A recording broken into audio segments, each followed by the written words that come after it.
दे। ये झंडा देखिए, ठान लिया तो ठान लिया, सर पे कफन बांध लिया। तो वो महागठबंधन से चुनाव लड़ रहा हो, और चाहे वो जेडीयू गठबंधन से चुनाव लड़ रहा हो, मोदी के गठबंधन से चुनाव लड़ रहा हो, हमारे लिए एक तरफ सांप नाग है, दूसरी तरफ नागराज है। किशनगंज की जनता दोनों को नकार रही है। आंचल के हक को कोई भी मार के खाएगा तो उसको मैं आदमखोर कहूंगा, आदमखोर कहूंगा, आदमखोर कहूंगा। इंशाअल्लाह हम अपने बच्चों को भी नसीहत करेंगे कि ऐसे लोगों को आदमखोर कहे। सुन लो मोदी सरकार, अब नहीं सहेगा सीमांचल अत्याचार।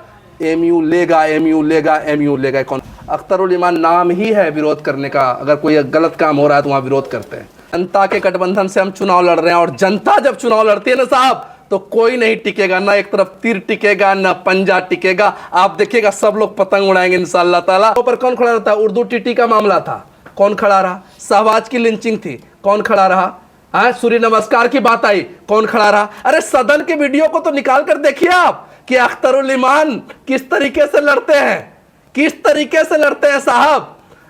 गिरिराज सिंह से ज्यादा कोई बोलने वाला है हमारे विरोध में? कहता है पाकिस्तान चले जाओ, और वो पाकिस्तानी जो शब्द इस्तेमाल करते हैं, और उसके समर्थित उम्मीदवार आज हमको सिखाएगा कि हम जहर उगलते हैं।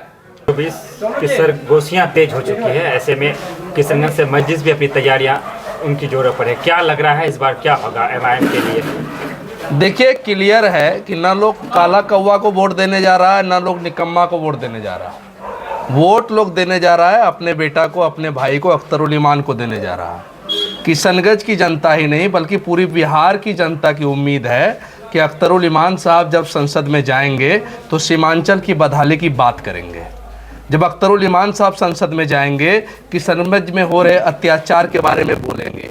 जब अख्तरुल इमान साहब संसद में जाएंगे तो बिहार की भोली भाली जनता को जो गुमराह किया जाता है राजनीतिक तौर से, उसको जागरूक करेंगे। जब अख्तरुल इमान साहब संसद में जाएंगे तो यहाँ पर बहु बेटियों के साथ जो अत्याचार हो रहा है उसका निदान होगा। जब अख्तरुल इमान साहब संसद में जाएंगे तो CAA जैसे संगीन कानून के विरोध में खुलेआम सीने ठोक के बात करेंगे, वो अख्तरुल इमान साहब करेंगे।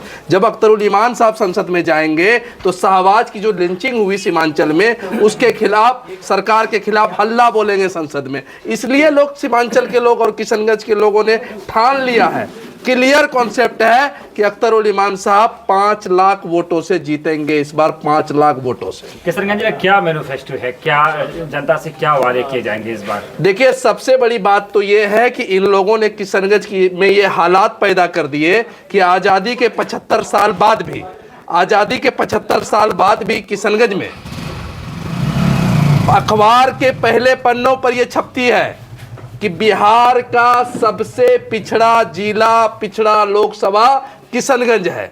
अब एक बात बताइए, नेशनल अखबार में जब ये बातें छपती है कि बिहार का सबसे पिछड़ा जिला किशनगंज है, तो इससे बड़ी बात किशनगंज के लिए क्या हो सकती है? इससे ज़्यादा सोचनीय विषय किशनगंज के लिए क्या हो सकता है? तो इसलिए मैं कह रहा हूँ कि किशनगंज बाढ़ से तबाह, किशनगंज सुखाड़ से तबाह, किशनगंज बेरोजगारी का शिकार हो रहा है। किशनगंज में एमयू का कितना बड़ा मुद्दा है, और यहाँ के जो सांसद थे जेब में एक लिफाफा लेकर घूमते थे और गांधी जी के मूर्ति के सामने जाके खड़े हो जाते थे और किशनगंज के लोगों को लॉलीपॉप देते थे कि देखो हम तुम्हारे लिए लड़ रहे हैं, देखो हम तुम्हारे लिए लड़ रहे हैं। लेकिन उसका इरादा कभी सदन में उन्होंने नहीं बोला। एमयू का मुद्दा, 250 एकड़ जमीन यहाँ बर्बाद हो रही है, गाय भेड़ बकरी उस पर चल रहे हैं। आज हमारे बच्चे वहां पर पढ़ते, और यहाँ अलीगढ़ यूनिवर्सिटी इस तरीके से काम करती जो किशनगंज के हर घर से बच्चे पढ़कर बड़े बड़े शहरों में जाकर, बड़े बड़े देशों में जाकर नौकरी करते और सीमांचल किशनगंज का उत्थान करता। इसका अगर कोई जिम्मेदार है तो ये आदमखोर सांसद सब है जो आज तक किशनगंज को छला है। मैं एक तरफ आपको बता दूं कि यहाँ पर जो भी लोग हैं, या तो वो महागठबंधन से चुनाव लड़ रहा हो, और चाहे वो जेडीयू गठबंधन से चुनाव लड़ रहा हो, मोदी के गठबंधन से चुनाव लड़ रहा हो, हमारे लिए एक तरफ सांप नाग है, दूसरी तरफ नागराज है। किशनगंज की जनता दोनों को नकार रही है। अख्तरुल इमान साहब ही सांसद बन रहे हैं। आपने एक शब्द का जिक्र किया, आदमखोर।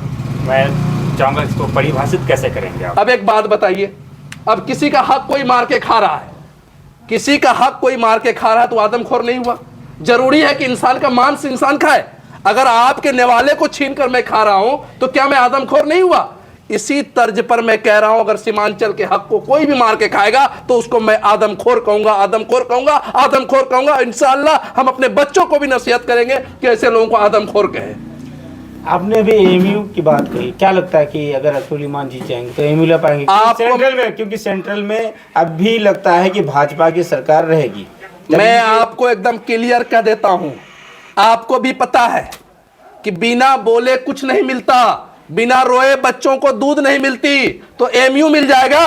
तो जब बोलने वाला सांसद जाएगा सदन में तो हल्ला बोलेगा, मोदी अमित शाह के आंख में आंख डालकर बोलेगा कि मैं सीमांचल का बेटा हूं और अपना हक मांगने के लिए आया हूं संसद में और मेरा हक चाहिए, एमयू चालू करवाओ।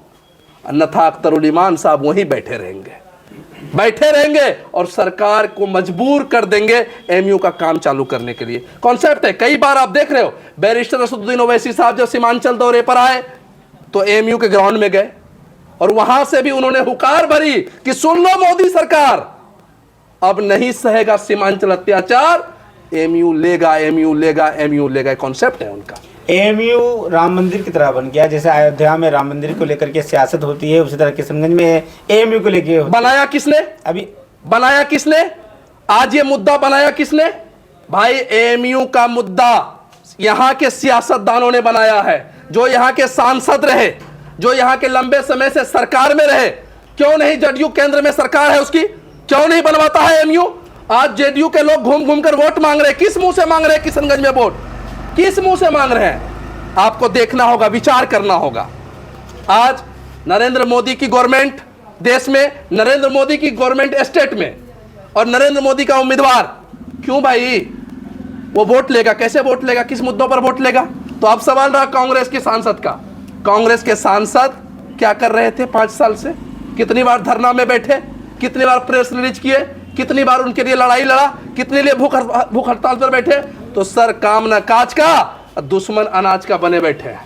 ये स्थिति है हमारे यहाँ। किशनगंज की एक जो बहुत बड़ी समस्या रही, बरसों से रही, कि अफसरशाही का हावी होना एक बहुत बड़ा मुद्दा रहा। अगर अख्तरुल ईमान सांसद बनते हैं तो अफसरशाही को पर रोक लगाने के लिए क्या मापदंड होंगे? अब मैं आपको एक बात बताता हूँ, माफिया अगर सत्ता में रहेगा तो अफसरशाही बढ़ेगी, गुंडागर्दी बढ़ेगी। अगर ईमानदार माँ का बेटा अगर सांसद बनेगा, ईमानदार लोग अगर सदन में जाएंगे, तो क्या माफिया और गुंडागर्दी किशनगंज में चलेगा? हरगिज नहीं चलेगा, बर्दाश्त नहीं किया जाएगा। एकदम जीरो टॉलरेंस, जीरो होगा भ्रष्टाचार किशनगंज में। ये मैं यहां पर प्रदेश कार्यालय में बोलकर जा रहा हूं और इसको सेव कर लीजिएगा आप अपने चैनल में। और कभी भी अगर आपको ऐसा लगे किशनगंज में अख्तरुल ईमान के सांसद रहते हुए किसी को सताया जा रहा है, अत्याचार हो रहा है और भ्रष्टाचार हो रहा है और उस पर अख्तरुल ईमान नहीं बोल रहे हैं, फिर हमको आप कहिएगा। अख्तरुल ईमान नाम ही है विरोध करने का। अगर कोई गलत काम हो रहा है तो वहां विरोध करते हैं। अख्तरुल ईमान की पहचान है बोलना, और वो बोलेंगे, हर मुद्दों पर बोलेंगे। आप KID से एक लाइव देख रहा था जिसमें आप पप्पू यादव के लिए चिंतित हो रहे थे और उनको जो टिकट नहीं मिला, अपने दुख को आप जाहिर कर रहे थे। तो फिर MIM में रहकर पप्पू यादव से किस तरह की हमदर्दी? देखिए मैं आपको सीधा बात बताता हूं, जिनके साथ धोखा होगा MIM उनके साथ खड़ा होगा। आप देखिए कि पप्पू यादव जी के साथ धोखा हुआ, महागठबंधन के लोगों ने किस तरीके से खेल खेला। अगर किसी के साथ धोखा हुआ, और MIM मजलूमों की पार्टी है और मजलूम का हमेशा हिमायत की है MIM, तो मजलूमों का हिमायत हम कर रहे हैं और हिमायत हम करेंगे इंशाअल्लाह। और इसको हम हिमायत करने से कोई रोक भी नहीं सकता है। हम कोई डिमांड अपना नहीं कर रहे हैं। अररिया से कौन कैंडिडेट होंगे? अररिया से बहुत जल्द कैंडिडेट का ऐलान होगा और चौंकाने वाले होंगे। आप देखिएगा अररिया का जो उम्मीदवार होगा वो चौंकाने वाला उम्मीदवार होगा। आप लोग थोड़ा वेट कर लीजिए। यानी रहमत अरीफ तो नहीं होंगे? पार्टी का सिपाही हूँ, असदुद्दीन ओवैसी साहब का लाडला हूँ, अख्तरुल ईमान का छोटा भाई हूँ। जहाँ चाहे लड़ा दे, जहाँ चाहे खड़ा कर दे। ये झंडा देखिए, ठान लिया तो ठान लिया, सर पे कफन बांध लिया। पार्टी जहाँ ड्यूटी लगाए इंशाअल्लाह लड़ूंगा। कई जगह देखा जाता है कि जब टिकट नहीं मिलता है तो उसके बाद फिर शुरू हो जाता है विरोध प्रदर्शन, विरोध किया जाता है कैंडिडेट के द्वारा। अगर देखिए मैं आपको बता देना चाहता हूँ, कुछ लोग विचारधारा से जुड़ते हैं और कुछ लोग व्यक्ति विशेष से जुड़ते हैं। ये पार्टी हमारी माँ है, पार्टी हमारी माँ जैसी है। और मैं विचारधारा से जुड़ा हूं। बैरिस्टर असदुद्दीन ओवैसी साहब और अख्तरुल ईमान साहब के संकल्प के साथ मैं खड़ा हूं। टिकट कोई मायने नहीं रखता, मायने रखता है कि सीमांचल का विकास कैसे हो, मायने रखता है सीमांचल का उत्थान कैसे हो, मायने रखता है सीमांचल में कमजोरों का, दलितों का, अल्पसंख्यकों का आवाज कौन बुलंद कराए। तो इसके लिए हम लोग पार्टी में काम करते हैं, ना कि टिकट के लिए। सांसद विधायक कोई बड़ी बात नहीं है, हमारे सदर काफी है। किशनगंज में आपकी टक्कर किन से होने जा रही है, एनडीए गठबंधन या कांग्रेस से? मैं आपको बता रहा हूं, जनता के गठबंधन से हम चुनाव लड़ रहे हैं, और जनता जब चुनाव लड़ती है ना साहब, तो कोई नहीं टिकेगा, ना एक तरफ तीर टिकेगा, ना पंजा टिकेगा। आप देखिएगा सब लोग पतंग उड़ाएंगे इंशाअल्लाह ताला, और पतंग पर ही लोग वोट करेंगे। तीनों पार्टियां जीत के दावे कर रही है। अगर उनके कार्यकर्ताओं से मिला जाए तो हर कोई विजय रथ की तैयारी कर रहे हैं। अगर बस चले तो चाहे एनडीए की बात करें, एमआईएम की बात करें या कांग्रेस की बात करें कि एडवांस में लोग विजय रथ निकाल ले जीत की, तो कैसे माने कि आप ही जीत रहे हैं? क्या देखिए, आपको मैं बता देना चाहता हूँ, झूठी तसल्ली, रिजल्ट के बाद तो वो लोग जुलूस निकाल नहीं पाएंगे। हमारी पार्टी से तो जुलूस नहीं निकला है, हम लोग समय से जुलूस निकालते हैं। और आपको बता देना चाहते हैं, उन लोगों की जनता जुलूस निकाल चुकी है, वो लोग 1 लाख वोट पार नहीं कर पाएंगे दोनों। आपको मैं बता देता हूं, क्लियर है। रहमत अली साहब, लोग आप पे विश्वास क्यों करें? 5 विधायक जिताया, 4 आप लोग बचा नहीं अच्छा, पाए। एक बात बताइए, एक बात बताइए, हर मुद्दों पर कौन खड़ा रहता है? हर मुद्दों पर कौन खड़ा रहता है? उर्दू टीटी का मामला था, कौन खड़ा रहा? शहबाज की लिंचिंग थी, कौन खड़ा रहा? सूर्य नमस्कार की बात आई, कौन खड़ा रहा? अरे सदन के वीडियो को तो निकाल कर देखिए आप कि अख्तरुल ईमान किस तरीके से लड़ते हैं, साहब। सर, सांच को आंच काहे का? कौन कहता है सांच को आंच है? क्लियर। चलाइए, आप इसको सेव कर लीजिए, और फिर मिलूंगा मैं चुनाव के बाद। आप ही कहेंगे कि रहमत साहब आपकी बात से ज्यादा वोट आए, आप कहेंगे रमीज रजा साहब, आप खुद ही कहेंगे। लोगों का रिस्पांस कैसा मिल रहा है? आज आप सुनने में आगे पोठिया घूम के सर जी, जनता चुनाव लड़ रही है, किशनगंज लोकसभा की जनता चुनाव लड़ रही है, और जब जनता चुनाव लड़ती है ना, तो फिर रुझान का क्या कहना। हर तरफ एक ही चर्चे हैं, एक ही खबर कि इस बार अख्तरुल ईमान। क्लियर है, न कौवा और ना ही निकम्मा। अपने बेटा को लोग वोट देंगे। निकम्मा कौन? ये आप जनता से पूछिए, जनता बता देंगे। क्षेत्र में यही चर्चा सुनने को मिली है। जब जीत की इतनी उम्मीदें हैं, तो अगर एमआईएम थोड़ी कम भी मेहनत करे तो चलेगा शायद? सर जी, जंग के मैदान में जख्म नहीं गिने जाते हैं, और हम जंग लड़ रहे हैं, और मेहनत होगी और जीतेंगे इंशाअल्लाह। आप देख लीजिएगा, रिजल्ट हमारे पक्ष में होगा। एनडीए समर्थक जितने हैं उन लोग का कहना है कि अगर हम लोग जीतते हैं तो हम लोग सरकार में रहेंगे, और सरकार में रहेंगे तो विकास होगा। विकास अच्छा, के नाम पर वोट मांग रहा है। आप लोग का मैनिफेस्टो क्या है? सर जी, एनडीए वाले ये बात बोल रहे हैं, उनको अच्छा लग रहा है बोलने में। 10 साल से किसकी सरकार है? केंद्र में मोदी की सरकार, और राज्य में 20 साल से किसकी सरकार है? नीतीश की सरकार, यानी मोदी की सरकार। ये डबल इंजन की सरकार, मोदी की सरकार। और मोदी वाले कहेंगे कि हम विकास करेंगे किशनगंज का। ये मोदी वाले जो किशनगंज को और सीमांचल को ही नहीं, बल्कि पूरी बड़ी आवाम को, यहाँ के आबादी को गरियाते हैं एकदम कि हमको उसका वोट नहीं चाहिए। एक तरफ आप देखिए, हर जगह बोलते हैं हमको वोट नहीं चाहिए, और वो करेंगे।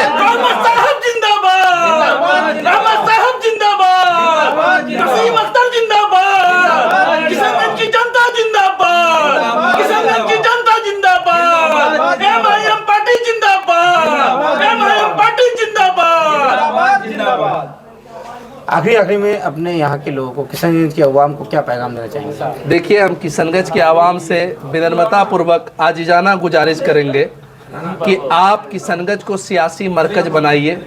किशनगंज, आज मैं देखा कि किशनगंज पटना से लोग टिकट लेने आ रहे हैं, नालंदा से लोग टिकट लेने आ रहे हैं, कोसी से लोग टिकट लेने आ रहे हैं। तो ये आपका जो किशनगंज है, ये सियासी मरकज बनने जा रहा है, इसको मरकज बना लीजिए और बड़े वोटों से जीतिए। आप रिकॉर्ड तोड़ वोटों से जीतिए, तोड़ दीजिए रामविलास पासवान का वो रिकॉर्ड जो हाजीपुर का था। अख्तरुल ईमान का वो रिकॉर्ड बनने जा रहा है, मैं आपको बता देना चाहता हूँ। किशनगंज के अलावे और कितने सीट जीत सकते हैं? देखिए, किशनगंज के अलावे हमारे कुछ और सीट हैं जिस पर हमारे मजबूत प्रत्याशी उतर रहे हैं। आपको मैं बता देना चाहता हूँ, अररिया सीट है, हमारा मजबूत सीट है, और गया सीट से हम मजबूती से चुनाव लड़ रहे हैं। अभी हमारे सुपौल सीट की भी प्रत्याशी की बात हो रही है। और कुल 15 सीट पर चुनाव लड़ रहे हैं और बहुत जल्दी इस पे हम बात करेंगे आपको, क्योंकि अभी हम किशनगंज में है, इसीलिए किशनगंज की बात आपसे कर रहे हैं। सुनने में आया कि एक बार चुनाव के इसमें कमान को जो स्टार प्रचारक के रूप में अकबरुद्दीन अवैसी साहब संभाल लेंगे असदुद्दीन अवैसी के अलावा। क्यों नहीं आएंगे वो, क्यों नहीं आएंगे?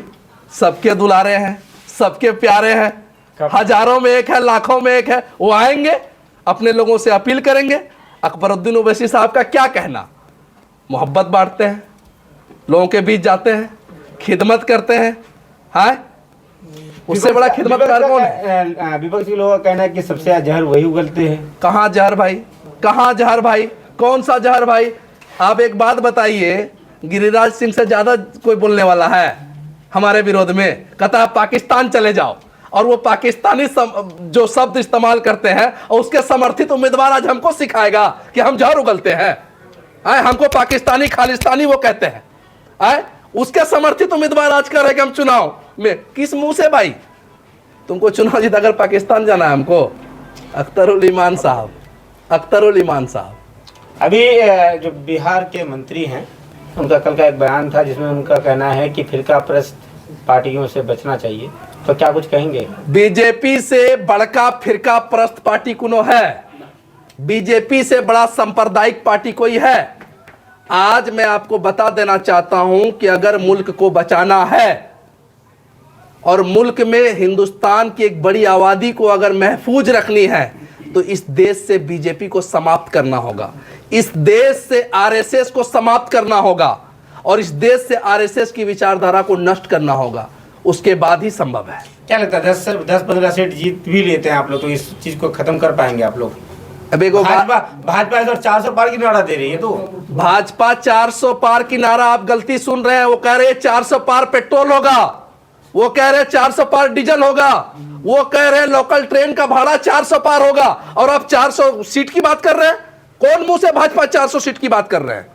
ये ढकोसला है, ब्लैकमेलिंग है, और वो सेटिंग की बात कर रहे हैं। वो आपकी नैरेटिव को सेट कर रहा है, आपको बेवकूफ बनाने का हथकंडा रच रहा है। आप समझदार हैं भाई, मीडिया वाले इस तरीके की बात करेंगे कैसे होगा? भाजपा कहीं कुछ नहीं होने जा रहा है भाजपा का, और सीमांचल में दाल गलने वाला नहीं है, बात समझ लीजिए। मुझे ये मौजूदा जो सांसद है, उनके लोगों का कहना है, सोशल मीडिया में लोग डाल रहे हैं कि पूर्णिया, कटिहार और अरेरिया से ज़्यादा काम इस लोकसभा क्षेत्र में हुआ है, किशनगंज में। क्या कुछ कहेंगे इसको लेकर? अब एक बात बताइए, काम होगा तो दिखना भी चाहिए ना, काम होगा तो दिखना भी चाहिए ना। अगर सबसे ज्यादा सड़क, सबसे ज्यादा पुल यहाँ पे बनाया है, तो जाइए विकास के नाम पर वोट मांगिए, पता चल जाएगा। आपको गांव जाइए ना, सांसद को उतारिए ना मैदान में। पब्लिक से भागते हैं। राहुल गांधी आए हुए थे, उनके सर्वश्रेष्ठ नेता, उसके सामने में हजारों लोगों ने उनका विरोध किया सर, हजारों लोगों ने। वीडियो आप देखेंगे, वायरल हो रहा है। कोई काम नहीं हुआ है किशनगंज में। आज तो उसको आदमी से मिलने में भी नफरत है। वो इंसान को छूते हैं तो हाथ धोते हैं, लगता है बाथरूम करके आए हैं, टॉयलेट करके आए हैं। इस तरीके का मिजाज है सांसद का सर, इस तरीके का मिजाज है। इसीलिए अपने दुलारे अख्तरुल ईमान को लोगों ने चुन लिया है सर। बहुत शुक्रिया।